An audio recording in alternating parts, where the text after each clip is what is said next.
I apologize for my appearance. I hoped I might be employed here by you. As something. A monster for the children to play with, perhaps.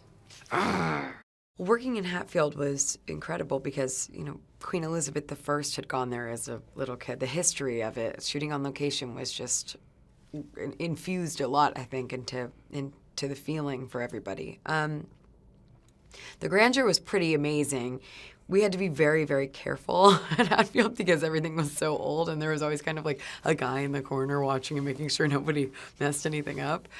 But I think it just, it sort of made me realize that the sort of like the disparateness of being at this level of power, the way you live, is like people are so far away from you, and you're so, you know, even though you're surrounded by people all the time, it's very isolating and lonely. And I think that was what was really cool about what Yorgos and Robbie did with the lens and those masters, is everything feels sort of distorted and strange, and there are these tiny people in these big environments. And so yeah, so it really, it was very helpful. Favour is a breeze that shifts direction all the time. Then, in an instant, you're back sleeping with a bunch of scabrous whores. As it turns out, I'm capable of much unpleasantness.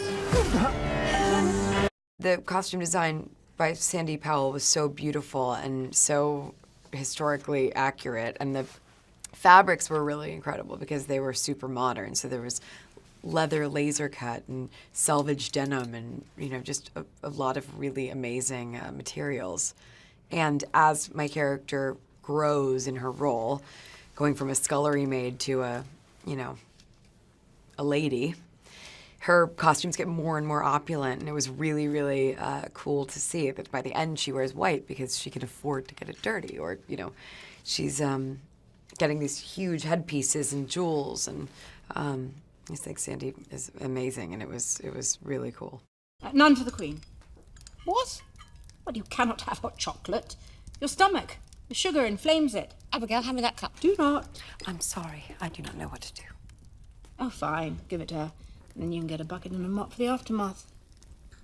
Working with Olivia and Rachel was wonderful, and I think they're both so brilliant, so getting to work with them felt like a real lucky break. And I learned a lot from both of them. And the rehearsal process was Olivia, Rachel, me, Joe, Nick, and James with Yorgos and Tony, and Constanza, who's this amazing Argentinian choreographer.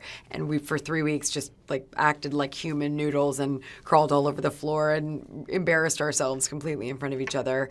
And by the end, felt really, really safe and comfortable with each other. So it was kind of an amazing process because, as nuts as it felt in the moment, we were also really learning to rely on each other as a team. And that felt very good, especially when we had to be cruel.